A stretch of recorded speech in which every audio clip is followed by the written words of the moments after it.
दोस्तों, आप देख रहे हैं हमारा चैनल अवनीश कुमार ऑफिशियल 8887। आज हम पहुँचे हैं सदर विधानसभा हरदोई 31 लोकसभा हरदोई। जो इस समय वर्तमान चुनाव का माहौल चल रहा है, हमारे साथ में सदर विधानसभा के विधानसभा अध्यक्ष बहुजन समाज पार्टी के माननीय ब्रजेश राय जी हैं और साथ में जिला कमेटी के जिला प्रभारी माननीय राजन अम्बेडकर जी हैं। जो इनसे पूछते हैं, सर क्या नाम है सर आपका? मेरा नाम ब्रजेश कुमार है और मैं बहुजन समाज पार्टी से सदर विधानसभा का अध्यक्ष हूँ। और सर क्या माहौल रहा बहुजन समाज पार्टी का, जिस तरह से कल रोड शो किया गया? क्या रोड शो में बहुजन समाज पार्टी ने जो ताकत दिखाई है, क्या इसे अंजाम तक पहुंचाने में कामयाब रहेंगे आप लोग? देखिए, पहले तो सबसे पहले विनोद भाई आपको बहुत बहुत धन्यवाद इस सदर विधानसभा में आने के लिए। आप जैसे देख रहे होंगे, चाहे नुक्कड़ सभाएँ हुई या चुनावी जनसभा हुई हो और चाहे रोड शो हुआ हो, ये इतनी ताकत से बहुजन समाज जो निकले हैं लोग, ये दिख रहा है कि आने वाला कल जो है 13 मई को हाथी के निशान पर इतना वोट पड़ने वाला है कि यहाँ से हमारे सांसद माननीय भीमराव अम्बेडकर साहब चुनाव जीत के जाएंगे। और जैसे आपने रोड शो दिखा होगा कल, किसी भी पार्टी ने, चाहे समाजवादी पार्टी हो या भाजपा की पार्टी हो, कभी किसी ने भी रोड शो नहीं किया है। इतना जनसैलाब नहीं हो रहा होगा जितना जनसैलाब कल आपने देखा होगा। जहाँ से हम लोग यहाँ हरदोई सदर से चले, आपने टड़ियामा देखा होगा, कितना लोगों ने स्वागत किया, हजारों सैकड़ों के लोगों ने स्वागत किया होगा।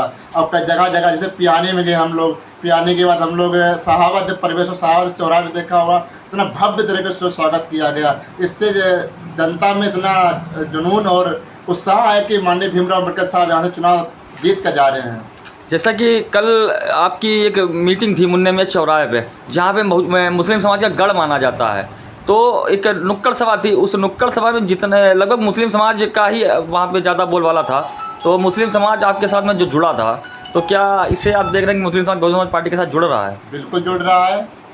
और ये अपने बहन जी की तरफ मुस्लिम समाज जो है वो देख रहा है कि बहुजन समाज पार्टी धर्मनिरपेक्ष की पार्टी है। ना वो किसी धर्म की बात करती है, ना जातिवाद की बात करती है, वो सिर्फ एक ही बात करती है कि सर्वजन हिताय सर्वजन सुखाय की बात करती है। और आपने देखा भी होगा कि इस लोकसभा चुनाव में बहुजन समाज पार्टी ने सबसे ज़्यादा भागीदारी देने का काम किया है। इस भागीदारी को समझने का काम मुस्लिम समाज कर रहा है और वो कह भी रहा है कि आने वाला कल जो है हम बहन जी के साथ खड़े हैं और बहन कुमारी मायावती को ही वोट और सपोर्ट करेंगे। और जो कल जनसभा हुई, उन जनसभा में आपने देखा होगा, चाहे वो एक आर्यंस जी हों और कई मुस्लिम समाज के हमारे नेता मंच पे मौजूद थे और उन्होंने अपने अपने समाज के बारे में बात रखने का काम किया। उन्होंने ये भी समाज से बीच में बोला है कि सबसे ज़्यादा अगर बहुजन समाज ने जो सबसे ज़्यादा भागीदारी दी उनके बारे में बताया। और उसके बाद उन्होंने ये भी बताया कि उर्दू फारसी जो यूनिवर्सिटी लागू की थी, माननीय बहन कुमारी मायावती जी ने ही बनवाई थी। इस बात को समाज समझ रहा है और इस तरीके से वोट देने का अपील भी कर रहा है। क्या देखते हैं इस बार आप माननीय बहन जी को प्रधानमंत्री बना लेंगे? बिल्कुल, हम बहन कुमारी मायावती जी इस बार प्रधानमंत्री बनने जा रही हैं। पूरा देश कह रहा है। और जहाँ दिख रहे पश्चिम से चल के आप पूरा तो जा रहे हो, आज समय अवध में आप खड़े हैं और अवध में 13 तारीख को वोटिंग होने जा रही है। अवध में कई चीज़ें, हमारी लखनऊ मंडल में कई सीटें जैसे है, दरौरा हो गई, हरदोई हो गई, सीतापुर हो गई आपकी, और उन्नाव हो गई आपकी, मिश्रिक हो गई, लखनऊ की सीटें जिसमें बहुत त्रिकोणीय मुकाबला है, बहुत करीब से चुनाव जीत का मामला होगा। और हम उम्मीद लगा कर रखें कि हरदोई की जनता इस बार अपना सांसद चुनने जा रही है, अपना सेवक चुनने जा रही है और अपना बेटा और अपना नेता बनाने जा रही है। सर मेरा एक सवाल और आपसे, क्या हरदोई लोकसभा का रिकॉर्ड रहा है कि यहाँ पे किसी भी पार्टी ने 2 बार के अलावा तीसरी बार चुनाव नहीं जीता है लगातार, सांसदी का हैट्रिक नहीं लगाई है? क्या ऐसे में बसपा इस बार चुनाव हैट्रिक लगाने से रोक पाएगी या खुद चुनाव जीत के जाएगी? बिल्कुल, इस बार हैट्रिक लगाने, मतलब बहुजन समाज पार्टी इस बार चुनाव जीतने जा रही है। आपको इतिहास बता रहे हैं कि बहुजन समाज पार्टी जब हरदोई की सीट जो पहले शाहाबाद हुआ करती थी, इस पर बहुजन समाज पार्टी से जब कोई बाहरी प्रत्याशी लड़ा है वो चुनाव जीत के गया। चाहे इलियास आजमी साहब रहे हो, चाहे दाऊद अहमद जी रहे हों, यहाँ से और इस बार माननीय भीमराव अम्बेडकर बहुजन समाज पार्टी से चुनाव जीतने जा रहे हैं। कम से कम उनकी जो जीत का मार्जिन 1 लाख वोट से अधिक से होने जा रहा है।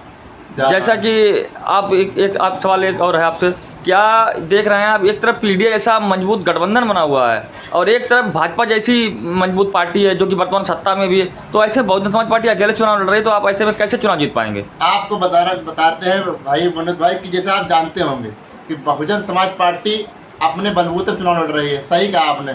बहुजन समाज पार्टी जब से 2022 का चुनाव खत्म हुआ, जब से बराबर आपने कैडर किए हैं, हमने भी कैडर किए हैं, उपेंद्र नाथ अम्बेडकर ने जो कैडर किए हैं, और उस कैडर से हम लोगों ने अपना समाज एक तैयार किया। उस समाज से इतना तैयार होने के बाद हम लोग के मतलब साथ खड़ा है कि वो गली गली और घर घर जाकर वोट मांगने का काम कर रहा है। वो सेक्टर 10 कमेटी रही हो, चाहे बूथ कमेटी के लोग रहे हो, चाहे विधानसभा कमेटी के लिए लोग रहे हो, चाहे जिला कार्यकारिणी हो, जिला के अध्यक्ष जी रहे हो, और मंडल के प्रभारी भी हमारे साथ खड़े हैं।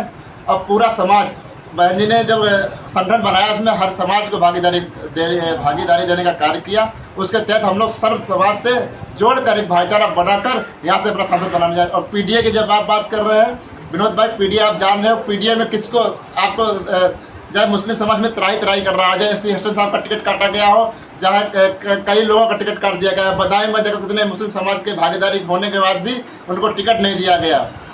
बसपा ने इस बार सबसे ज़्यादा मुस्लिम समाज को 24 टिकट दिया है, जब यहाँ पे देखा जाए मुस्लिम समाज की बात करने वाली समाजवादी पार्टी ने मात्र 4 सांसद को ही टिकट दिया है। ऐसे में क्या देख रहे हैं आप? ऐसे में हम देख रहे हैं कि समाज, हम एक ही अपील करना चाहते हैं कि मुस्लिम समाज की आप देखिए कि आपका नेता कौन है, आपका मतलब शुभ चिंतक कौन है, जो आपको भागीदारी देने का कार्य कर रहा है। आप जैसे सोच रहे होंगे कि समाजवादी पार्टी वही पार्टी है जिसने आपको सिर्फ ठगने का काम किया है। इतनी हत्या समाजवादी पार्टी की सरकार में हुई वो आप भी जानते हो, हम भी जानते हैं। मुजफ्फरनगर दंगा हो, ये समाजवादी पार्टी के समय हुआ था। इसलिए समाज जाग रहा है और अपील कर रहा है कि हाथी वाला निशान दबाना है और यहाँ से माननीय भीमराव अम्बेडकर साहब को विजय बनाना है। लेकिन समाजवादी पार्टी लगातार आरोप लगाती है बहुजन समाज पार्टी पे कि बसपा बी टीम है भाजपा की, तो ऐसे में क्या कहना चाहेंगे आप? ये तो समाजवादी पार्टी के लोगों